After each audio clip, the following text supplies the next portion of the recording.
India में इस वक्त हजारों multi level marketing companies operate कर रही हैं, जिसमें से कुछ जेन्युइन है और बहुत सारी ऐसी कंपनीज हैं जो कि स्कैम कर रही हैं। इनफैक्ट पास में भी ऐसी बहुत सारी कंपनीज हैं जिन्होंने पब्लिक के साथ में बहुत बड़ा स्कैम किया। उसके बाद में या तो वो कंपनीज बंद हो गई या उनके जो ओनर्स थे उन्होंने सारा पैसा इकट्ठा किया पब्लिक का और वो भाग गए। और जब इस तरह के स्कैम्स बहुत ज्यादा बढ़ गए हमारी कंट्री में, तो गवर्नमेंट ऑफ इंडिया ने एक बहुत ही अच्छा स्टेप उठाया पब्लिक वेलफेयर के लिए।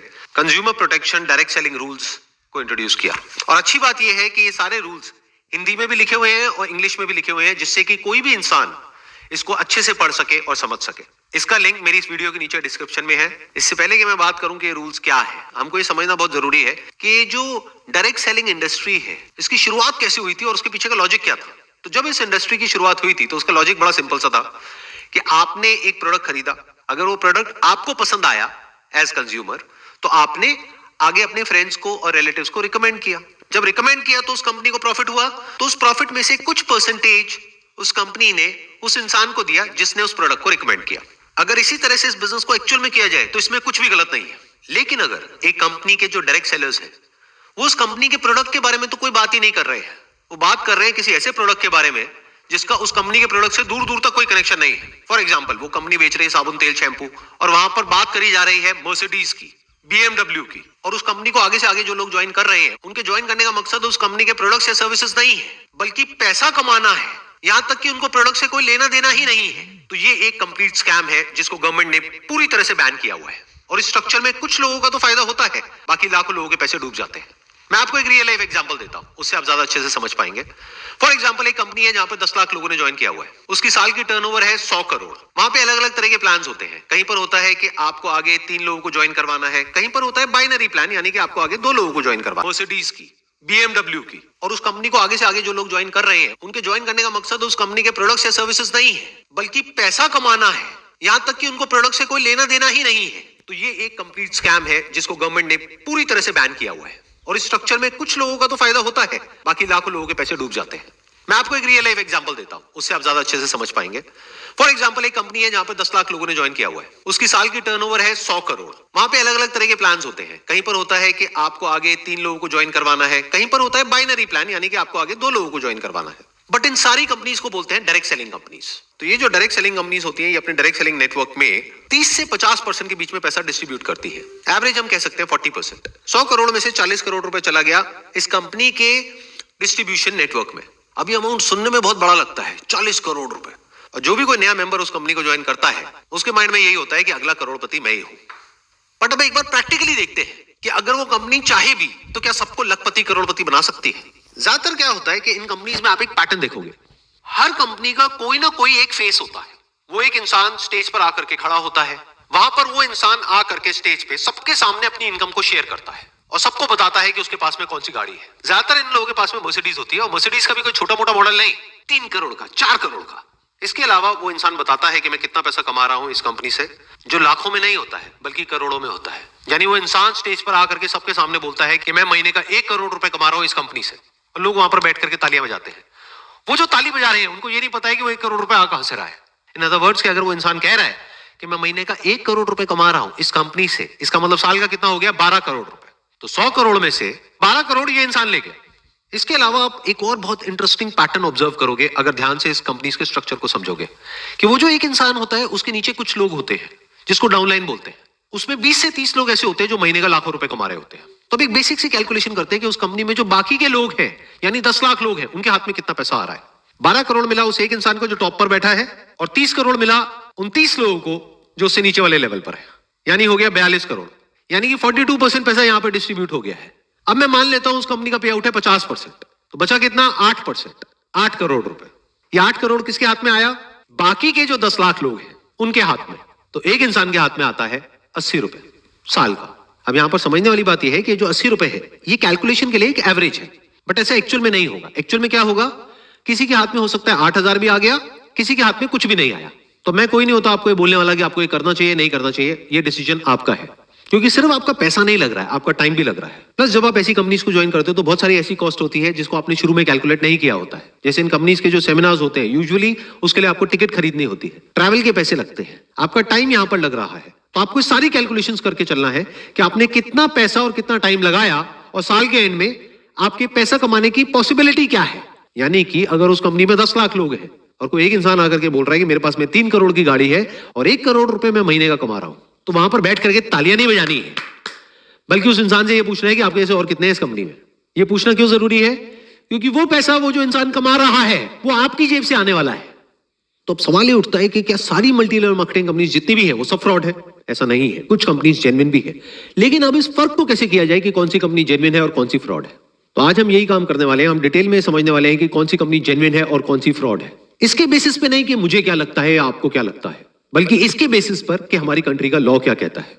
28 दिसंबर 2021 को गवर्नमेंट का एक नोटिफिकेशन आता है जिसमें कि जितनी भी डायरेक्ट सेलिंग कंपनीज हैं उन सब के लिए प्रॉपर गवर्नमेंट ने कुछ रूल्स बनाए। मैंने डिटेल में इन सारे रूल्स को स्टडी किया और इसमें से कुछ इंपॉर्टेंट पॉइंट्स को हाईलाइट किया हुआ है जो हम सबके लिए एज कंज्यूमर समझना बहुत इंपॉर्टेंट है। इसमें कहा जा रहा है, no direct selling entity shell adopt any unfair trade practice in the course of its business or otherwise and shall abide by the requirements specified in any law for the time being in force.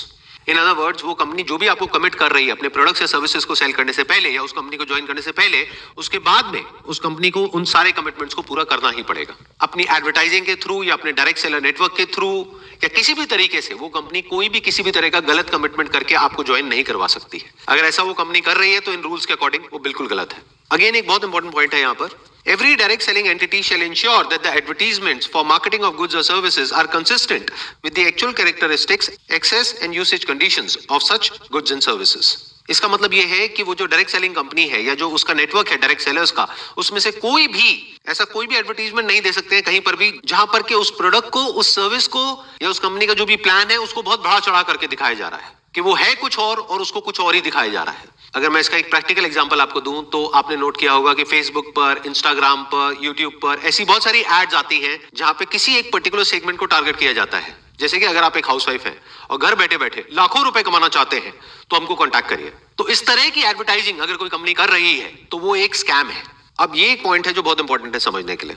A direct selling entity which explicitly और implicitly, मतलब के directly या indirectly, vouches for the authenticity of the goods or services sold or guarantees that such goods or services are authentic shall bear the liability in any action related to the authenticity of such goods or services.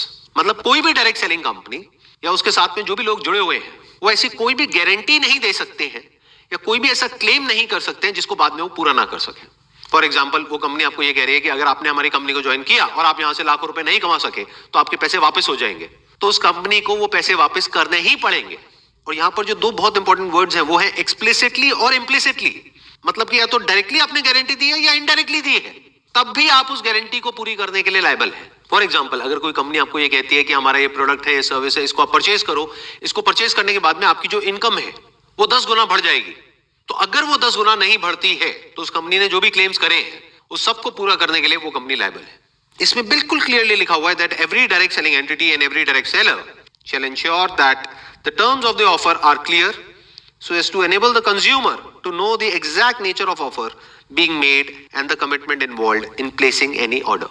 मतलब usually ऐसी companies में क्या होता है, ये आपके लिए एक तरीके का एक फनल बना देते हैं। यानी कि जब आप इन कंपनीज को ज्वाइन करते हो तो आपको कहा जाता है कि आपको सिर्फ 500 रुपए देना है या 1000 रुपए देना है। फिर वो 1000 रुपए देने के बाद में आपको पता लगता है कि आपको 5000 और देना है। फिर उसके बाद में आपको पता लगता है कि अब अगर अपने बिजनेस को आपको बढ़ाना है, आपको कमीशन चाहिए, तो आपको 5000 नहीं देना है, अब आपको 30000 देना है। एक तरह का एक ट्रैप बना दिया जाता है जहां पर आप अंदर जाकर के फंसते ही चले जाते हो। तो जो एक्चुअल इन्वेस्टमेंट होती है उस बिजनेस में वो उससे बहुत ज्यादा होती है जितनी की शुरू में दिख रही होती है या दिखाई जाती है।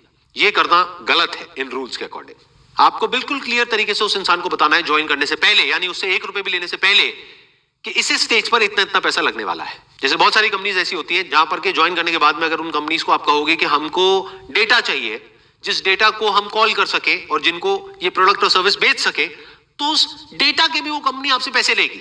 यानी वो कंपनी आपको बोलेगी कि एक लीड का आपको 40 रुपए या 50 रुपए देना है, तो अगर आपको 100 लीड चाहिए तो आपको 5000 रुपए देना है एक महीने का। साल का कितना हो गया? 60,000 रुपए। आप सोच के आए थे उस कंपनी में कि 10-20 हजार रुपए में मेरा काम शुरू हो जाएगा। साल के एंड में जब आप कैलकुलेट कर रहे हो तो आप देख रहे हो कि मेरा 20,000 रुपए नहीं लगा है, यहाँ पे 2 लाख रुपए लग गया है। तो यहाँ पे ये कहा जा रहा है कि ये सब कुछ आपको उस इंसान को ज्वाइन करने के बाद नहीं बताना है, पहले से बताना है। इसमें एक बहुत इंपॉर्टेंट क्लॉज है जिसको बहुत सारी कंपनीज वायलेट कर रही है खुलेआम। मतलब कि ऐसे बहुत सारे डायरेक्ट सेलर्स हैं या डायरेक्ट सेलिंग कंपनीज हैं जो बोलती हैं कि हमारी अनकंडीशनल मनी बैक गारंटी है, और बाद में जब आप उस कंपनी के साथ में एग्रीमेंट साइन करते हो तो वहां पर बहुत सारी कंडीशंस होती हैं। तो इसका मतलब क्या हुआ? कहा कि जो मनी बैक गारंटी है वो अनकंडीशनल है, जबकि एक्चुअल में जब एग्रीमेंट की बारी आई तो वहां पर बहुत सारी कंडीशंस है कि पहले आपको ये करना पड़ेगा, फिर ये करना पड़ेगा, फिर ये करना पड़ेगा, फिर ये करना पड़ेगा, तब जाकर के आपके पैसे आपको वापस होंगे। ये गलत है, ऐसा आप नहीं कर सकते हो। इस क्लॉज को ध्यान से समझना, ये बहुत इंपॉर्टेंट है। A direct selling entity or direct seller shall not refuse to take back spurious goods or deficient services and refund the consideration paid for goods and services provided। मतलब यहाँ पे क्या कहा जा रहा है कि अगर आपने एक MLM कंपनी को ज्वाइन किया और उसके जो गुड्स हैं और सर्विसेज हैं उससे आप सेटिस्फाइड नहीं है, तो उस कंपनी को आपको आपका पैसा रिफंड करना ही होगा। और यही सबसे बड़ा फर्क है एक जेन्युइन डायरेक्ट सेलिंग कंपनी में और एक फेक डायरेक्ट सेलिंग कंपनी में। जिस कंपनी को अपने प्रोडक्ट्स और सर्विसेज पे कॉन्फिडेंस होगा, उनकी जो मनी बैक गारंटी है वो अनकंडीशनल होगी। यानी कि वो कंपनी आपको ये नहीं बोलेगी कि आपने हमसे प्रोडक्ट खरीदा, सर्विस खरीदा, अब अगर आपको अपना पैसा वापस चाहिए तो आगे आपको इतने लोगों को और लेकर के आना पड़ेगा, तब आपको आपका पैसा वापस मिलेगा। अगर कोई कंपनी ऐसा बोल रही है तो वो एक स्कैम है। और यही बात जो मैंने अभी बोली है ये आगे एक और क्लॉज में क्लियरली मेंशन्ड है। A direct selling entity and a direct seller shall not induce consumers to make a purchase based upon the representation that they can recover the price by referring prospective customers to the direct sellers for similar purchases।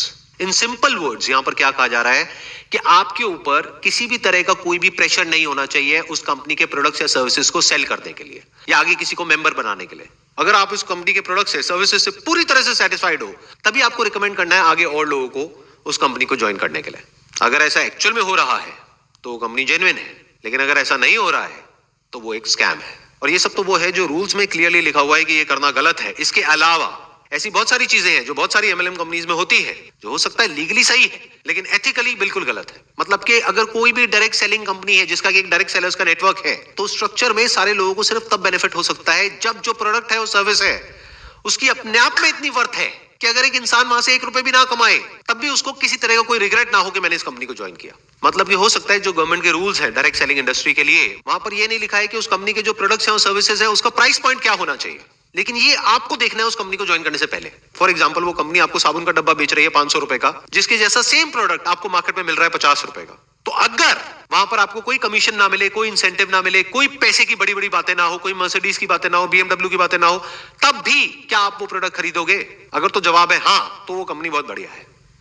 लेकिन अगर जवाब है ना, तो ये business fundamentally flawed है। क्योंकि ये जो बात अब मैं बोलने वाला हूं इसको ध्यान से समझिएगा, ये सिर्फ डायरेक्ट सेलिंग बिजनेस पर अप्लाई नहीं होता है, बल्कि किसी भी बिजनेस में अप्लाई होता है। अगर उस बिजनेस में रिपीट बिजनेस नहीं आ रहा है, वर्ड ऑफ माउथ स्ट्रांग नहीं है, तो बिजनेस आज नहीं तो कल फेल होना ही होना है। Word of mouth, not of the money that a person can earn from that particular company, but word of mouth of the products and services offered by that particular company। Word of mouth इस चीज का नहीं कि उस company से लोग कितना पैसा कमा रहे हैं, बल्कि इस चीज का कि उसके प्रोडक्ट्स और सर्विसेज